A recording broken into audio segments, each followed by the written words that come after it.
Bonjour à tous et bienvenue au 13h, les titres du journal. CAN 2025, les équipes en compétition connaissent désormais leur groupe. Les Guépards du Bénin se retrouvent dans le groupe D avec le Sénégal, le Botswana et la République démocratique du Congo.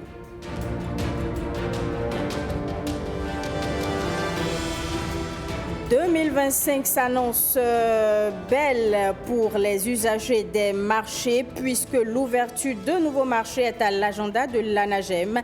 L'annonce a été faite ce lundi par la directrice de l'agence. On fait le point dans ce 13h. Et puis le dossier santé de ce mardi s'intéresse à la lèpre, une maladie contagieuse qui peut se guérir. On en parle dans quelques minutes.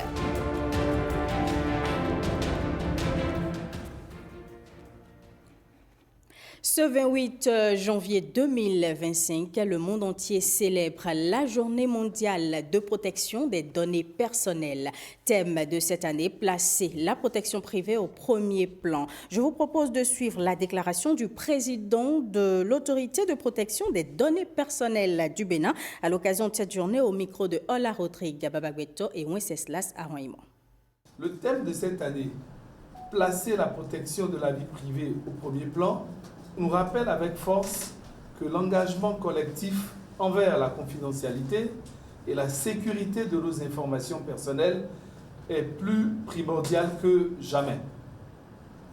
À une époque contemporaine où les technologies numériques évoluent à une vitesse exponentielle, où nos données se déplacent et circulent avec une fréquence incroyable, il est impératif que nous prenions tous, sans exception, conscience des enjeux qui en découlent. En plaçant la protection de la vie privée au premier plan, nous devons également œuvrer de manière proactive pour renforcer nos institutions chargées de veiller à ces droits fondamentaux et de garantir que ceux-ci soient respectés dans tous les secteurs de la société. Cela implique un besoin de collaboration, de cohésion et d'un dialogue constant entre le gouvernement, les institutions de l'État que nous sommes, les entreprises et la société civile, ensemble. Nous devons, mesdames et messieurs, promouvoir une culture de la responsabilité en matière de gestion des données où chaque acteur, qu'il soit public ou privé, reconnaît et assume pleinement son rôle dans la protection des données personnelles. À cet égard, je voudrais souligner l'importance cruciale de l'éducation et de la sensibilisation. Nous devons armer la population avec les connaissances et les outils nécessaires pour naviguer avec confiance et sécurité dans un monde numérique complexe et parfois déroutant. Et elles sont considérées aujourd'hui comme l'or noir du 21e siècle. Les données personnelles font désormais partie de notre quotidien et ce 28 janvier, la communauté internationale s'intéresse donc à elles. Dans le sujet qui va suivre, Rebecca Kendiaoune revient sur l'importance des données personnelles. E-commerce, transactions financières, services bancaires, fiches de présence dans les administrations. Les données personnelles peuvent être recueillies de différentes manières. Ghislain Kodjo est CEO de la start-up Digitalement Parlant, une agence de web marketing basée en France. Dans le cadre de ses activités, avec son équipe, il collecte d'importantes données au quotidien. La protection des données de nos clients est une priorité absolue. Nous sommes pleinement conscients de l'importance de la confidentialité et de la sécurité des informations personnelles, que ce soit pour nos clients, nos partenaires ou pour leurs propres utilisateurs, puisqu'on crée également des boutiques pour les entreprises. C'est pourquoi nous avons mis en place des mesures strictes pour nous conformer au RGPD, une réglementation européenne qui encadre la collecte et le traitement des données personnelles, tout en renforçant les droits des individus. Au Bénin, des actions sont menées par l'autorité de protection des données à caractère personnel pour sensibiliser les entreprises, mais aussi les citoyens à l'importance de la protection de leurs données, même si des défis reste à relever. Alors, le premier défi, c'est la sécurité. C'est la sécurité dans la mesure où, évidemment, tout le monde a besoin de sécurité et de tranquillité dans sa vie privée.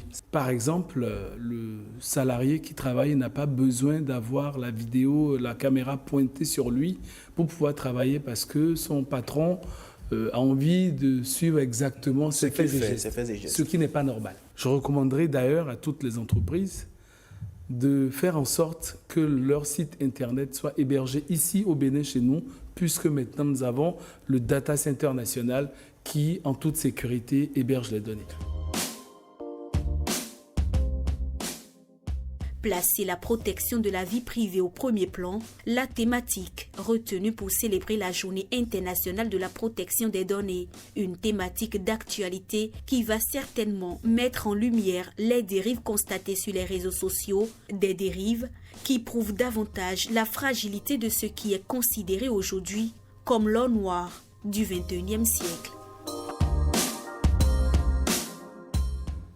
Et vous suivrez ce soir à partir de 21h un entretien avec le président de l'Autorité de protection des données personnelles du Bénin. En a-t-on fini avec l'ouverture des marchés modernes au Bénin? Non, rassurez-vous, pour cette année 2025, l'ouverture de nouveaux marchés est à l'agenda de l'ANAGEM, Agence nationale de gestion des marchés. Et vous allez le voir, cela ne va plus tarder. À l'issue d'une rencontre avec les hommes des médias hier lundi, au siège de l'agence à Cotonou, la directrice a dévoilé ses prévisions pour 2025 après un point des marchés lancés en 2024. Igor Ayosso, Arnaud Adadja.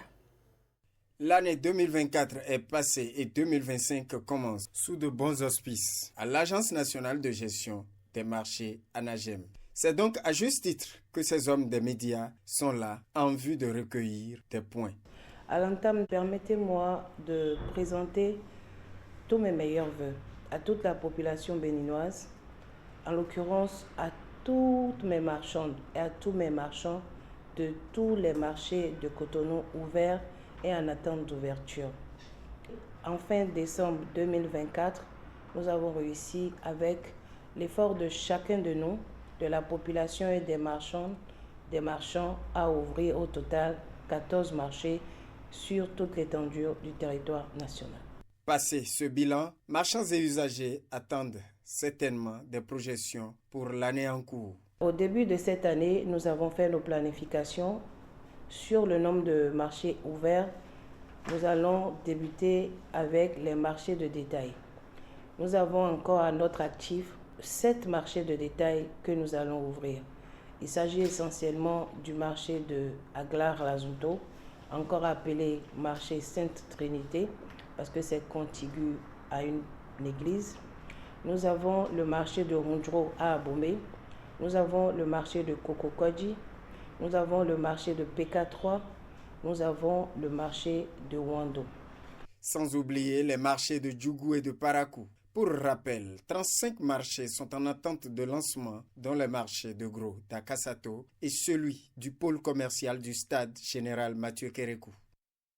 Pourrait-on en arriver à une condamnation pour acte d'incivisme sur la place de l'Amazone?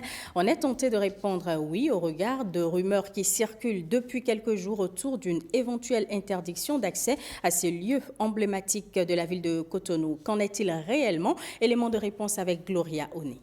Les réseaux sociaux se sont enflammés récemment. Les visiteurs de l'esplanade de l'Amazone s'interrogent. Entre spéculation et inquiétude, les rumeurs semblent se propager à grande vitesse. Mais il n'en est rien. Non, pas du tout. Et moi, je passais.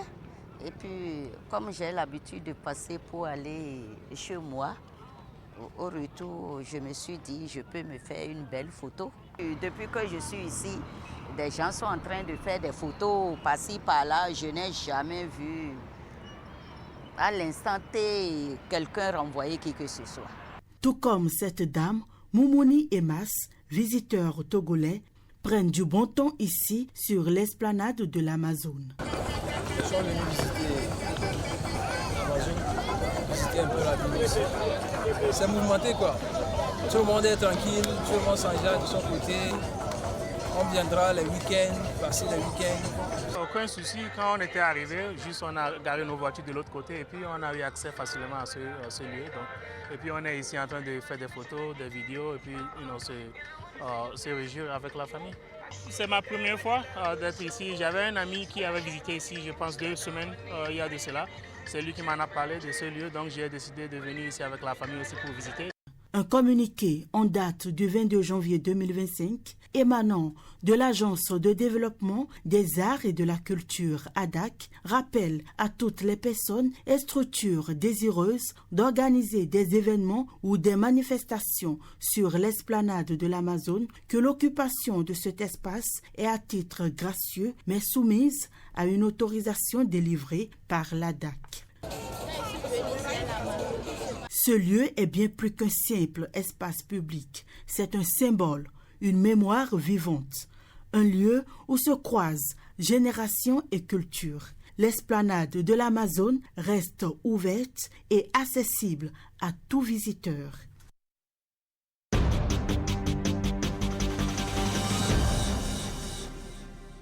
Et je vous le disais dans les titres, le dossier santé de ce mardi porte sur la lèpre, une maladie contagieuse qui peut se guérir. Mais qu'est-ce en réalité la lèpre? J'y arrive et comment l'éviter? Les détails avec Christelle Tsongodo. Les pieds et les mains mutilés, signe d'un stade avancé de la lèpre. Ces malades, pris en charge tardivement, ont contracté la névrite, une inflammation des nerfs qui fait perdre les sensations et provoque une grave lésion de la peau. Quand j'avais 15 ans, c'est en ce moment que j'ai attrapé la maladie. La lèpre implique une double peine, les douleurs physiques d'abord, puis parfois l'exclusion. Des courbatures, des picotements au niveau de la peau, tout ça là, on ne se sent pas à l'aise. La tension aussi est rentrée dedans. Je suis en train de traiter maintenant, présentement. Et je ne peux pas rester à côté de n'importe qui que ce soit. La plaie des lépreux là, ça sent trop. Les premiers signes de la maladie apparaissent au bout de 5 ans seulement, ce qui rend le diagnostic difficile. Le signe le plus fréquent de la maladie est la présence d'une ou de plusieurs taches sur la peau. Le début de la maladie commence toujours par une tache ou bien des boutons. Et là, si c'est vu tôt, le malade est traité sans séquelles. La lèpre est une bactérie qui se transmet d'une personne à l'autre par la salive ou les sécrétions nasales. On peut être contaminé par une personne qui ne le sait pas encore ou une personne qui ne prend pas bien ses médicaments. Dans tous les cas, la lèpre est peu contagieuse. Il faut être en contact proche pendant des mois, voire des années avec un malade pour être contaminé. La bonne nouvelle, c'est qu'on peut en guérir. À partir des années 80, il y a eu la polychimiothérapie. La polychimiothérapie, c'est ce traitement qui associe 3 molécules. 3 molécules, et là, à partir de là, on a eu quand même satisfaction. 100% des malades mis sous polychimiothérapie ont eu un résultat fortement positif. Lorsque vous êtes multibacillaire, c'est 1 an. Ça fait 12 mois de traitement gratuit. Tous les jours, le patient doit prendre les comprimés. Et quand vous êtes polybacillaire, c'est 6 mois de traitement. Et la prise en charge est gratuite et 100% des malades sont satisfaits. En plus d'être une maladie de la pauvreté, la lèpre est stigmatisante. Chaque année, de nouveaux cas sont recensés dans le monde.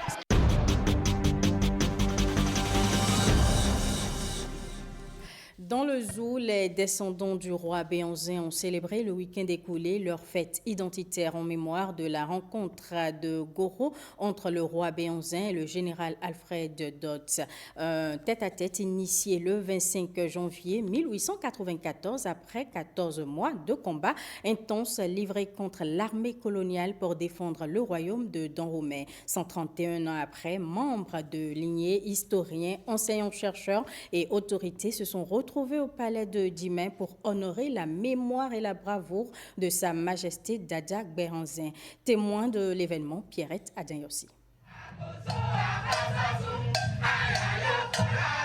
À cette 4e édition de la commémoration de la rencontre de Goro, le riche répertoire culturel du Dahomey, constitué notamment de récits saisissants sur le roi Béhanzin, est exploré. Le tout entrecoupé de chants et danses traditionnelles en mémoire de cet événement qui avait eu lieu à l'entrée de la capitale d'Abomey, appelée en ce moment Yego. Le roi Dada Béranger a fait 14 mois de maquis, alors qu'il était question de le prendre mort ou vivant. Donc pendant 14 mois, il a pu échapper. Pendant ce temps, l'armée française est en train de massacrer la population d'Aoubéer. Il a décidé un de ces 4 matins de rencontrer le général Amédée Dodd, lui qui est le commandant en chef de l'armée française à l'époque. Et Sa Majesté est arrivée à Namak pour le rencontrer à Yego, d'alors aujourd'hui Goro. Tout le mérite est à Dada Béranger. La célébration de la rencontre de Goro, c'est 3 jours d'activités variées. Messe d'action de grâce suivie d'une grande soirée culturelle faite de louanges et de récitation de panégyrique en l'honneur de Sa Majesté Dada Dewenonde Béranger, roi d'Abomey. Une profonde satisfaction que Sa Majesté le roi de Dahomey, Akhosu Dewenonde, a accordé sa bénédiction en remerciant tous les organisateurs. Il a invité tous ses dignitaires pour qu'il y ait moins de suspicions, moins de préjugés, afin qu'on travaille dans la concorde et que la paix règne. Remercier le chef de l'État, la gratitude à son endroit pour tout ce qu'il fait pour le Dahomey, notamment à travers le programme culturel. 2 temps forts ont marqué cette 4e édition. Le dépôt de gerbes au monument des Amazones de Djimé et une cérémonie de distinction de 2 acteurs clés, Da Adandedjan Mentoban, un allié du roi Béanzin, et Toussaint Ahomagnon, chercheur indépendant en histoire et art sacré. Comment relever les défis du rayonnement de la musique béninoise au-delà des frontières? L'université d'Abomey-Calavi était le théâtre de réflexion pour des perspectives et solutions concrètes. C'est à l'occasion d'un panel intitulé « Promotion de la musique béninoise à l'international, entre ambition et obstacles ». Les échos avec Patrick Josso.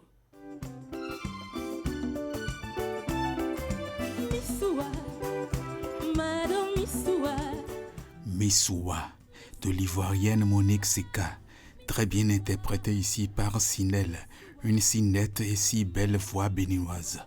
Une question, la vedette ivoirienne peut-elle, elle, interpréter une de nos vedettes béninoises? Et d'autres questions viennent à l'esprit. Au Canada, aux États-Unis, en France, est-ce qu'on propose spontanément du chien système, du toba dans le métro? Est-ce que vous voyez qu'on propose spontanément notre richesse musicale? Question pour des champions. Réponse avec des pions. Le Bénin n'a pas pu adopter un style musical propre à lui. Quand quelqu'un modernise une musique traditionnelle, on le laisse seul. Quand Didier Billet avait sorti Zouglou en 1990, tous les jeunes artistes ivoiriens s'étaient mis dans le Zouglou et ça a porté. Il y a beaucoup de rythmes qui naissent mais qui restent cycliques, qui durent un moment mais qui disparaissent. Par le passé, il y a eu le jig system, on n'a pas accompagné le mouvement. Il y a eu le soyoyo de Robinson Sipa, on n'a pas accompagné. Nous sommes avec Adja Piano, on ne sait pas si d'ici à là on va fermer cette page. Au-delà des interventions des uns et des autres, il y a également la nécessité d'inviter nos créateurs à être assez créatifs. De belles créations mélodiques pour de belles récréations mélodieuses. Le défi est lancé pour une plus belle promotion de la musique béninoise à l'international. Entre ambition et obstacles, c'est le couloir emprunté par ce panel porté par les étudiants en Master 2024-2025 de l'Institut de l'information et de la communication. Et après la musique, on va lire. Dossier du jour, c'est le titre du nouvel ouvrage de l'écrivain béninois Fousseni Tankobana Korochi. Ce tout dernier roman, le 5e paru aux éditions Légende, est un ensemble de textes narratifs se rapportant à des faits importants de société qui passent souvent inaperçus. Mathieu Sokeno et Arnaud Adadja pour les détails. D'abord, la première de couverture du livre, d'un blanc sincère et d'un rouge grave témoignent de la gravité des faits de société retracés en récits. Au total, 136 pages comportant des récits intéressants les uns après les autres et rédigés dans un style de langage simpliste. L'auteur caricature également la femme. La femme, quand elle veut vraiment transmettre une émotion, elle est la meilleure actrice du monde. Il ne faut pas se fixer aux émotions premières de la femme. Sinon, on peut se faire berner aussi facilement. Je cherche un lien entre toutes les histoires et je vois un premier lien d'abord. Le positionnement de la femme. Vous voyez la première histoire, le jeune homme était prêt à se suicider simplement à cause des soucis que lui créait sa femme. Et c'est parti de rien du tout que le monsieur lui-même ne comprenait pas. Le rythme des rendez-vous au lit, c'est un élément fondamental. L'importance d'allier les usages traditionnels à la scolarisation des filles et la gestion du foyer. Ainsi se décline en substance le contenu des thématiques. Dans Le Bon Samaritain, qui est le premier récit de cet ouvrage, le monsieur que nous avons sauvé, il souffre de bégaiement. Vous et moi qui parlons de façon courante, il est normal qu'au niveau de la facturation de téléphone, si je paye 500, je téléphone pour 500, n'est-ce pas? Mais quelqu'un qui bégaye et qui met de crédit pour 500, est-ce qu'il va téléphoner pour 500?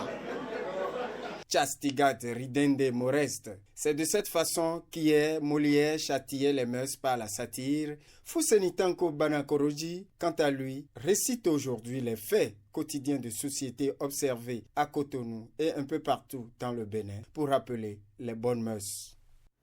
Je vous l'annonçais dans les titres. À Rabat, au Maroc, les équipes qualifiées pour la Coupe d'Afrique des Nations Maroc 2025 sont fixées. Le tirage au sort a eu lieu hier. On retient que les Guépards du Bénin affronteront le Sénégal, le Botswana et la République démocratique du Congo. Et après le tirage au sort, Guénot Rohr, le sélectionneur des Guépards du Bénin, a été reçu dans notre journal. Je vous propose de suivre son analyse.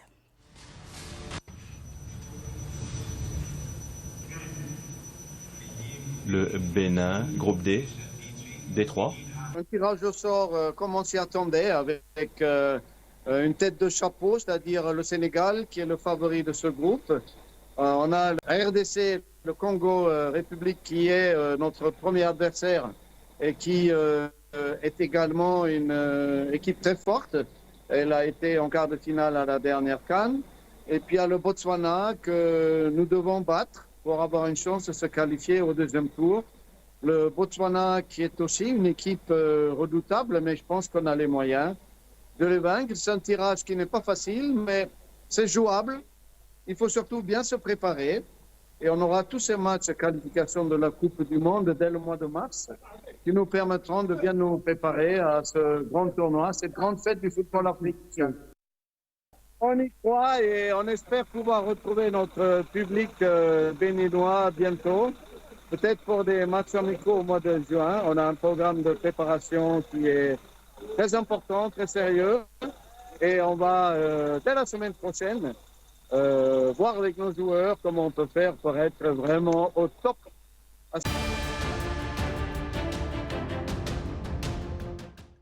Hors du Bénin, dans l'est de la RDC, des tirs d'artillerie lourde ont retenti dans le centre de Goma à Mayotte. C'est la reprise des classes après le passage du cyclone Chido d'un autre côté. Les ministres des Affaires étrangères de l'Union européenne sont réunis pour discuter de l'assouplissement des sanctions contre la Syrie. Le récit de Amandine Agnambosso. Des tirs d'artillerie lourde ont retenti ce lundi dans le centre de Goma, la grande ville de l'Est de la République démocratique du Congo. Aux manettes, des troupes rwandaises et les combattants du groupe M23. Plusieurs détonations ont été entendues et le chaos s'étend dans la ville depuis plusieurs jours. Face à la situation, le Kenya annonce un sommet de la communauté d'Afrique de l'Est dans les prochaines 48 heures. La rencontre se tiendra en présence des présidents congolais Félix Tshisekedi et rwandais Paul Kagame. La MONUSCO évacue son personnel non essentiel.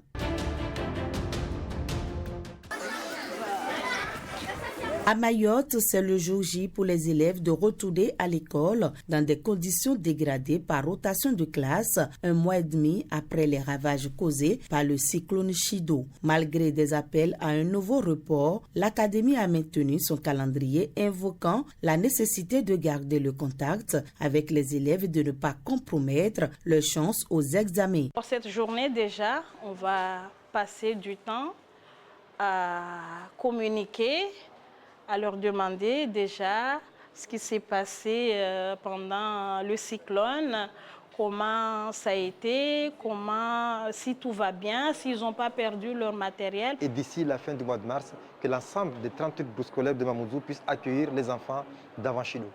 Des cellules d'écoute psychologique ont été mises en place et un service d'écoute téléphonique est accessible gratuitement 24 heures sur 24.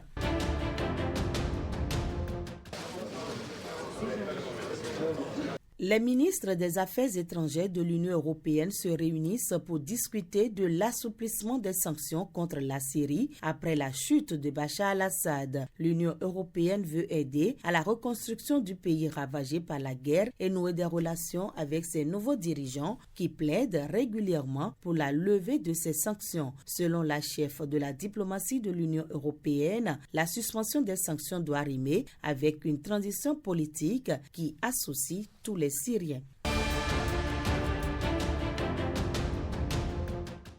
Et c'est la fin de ce 13h. Merci à tous de l'avoir suivi.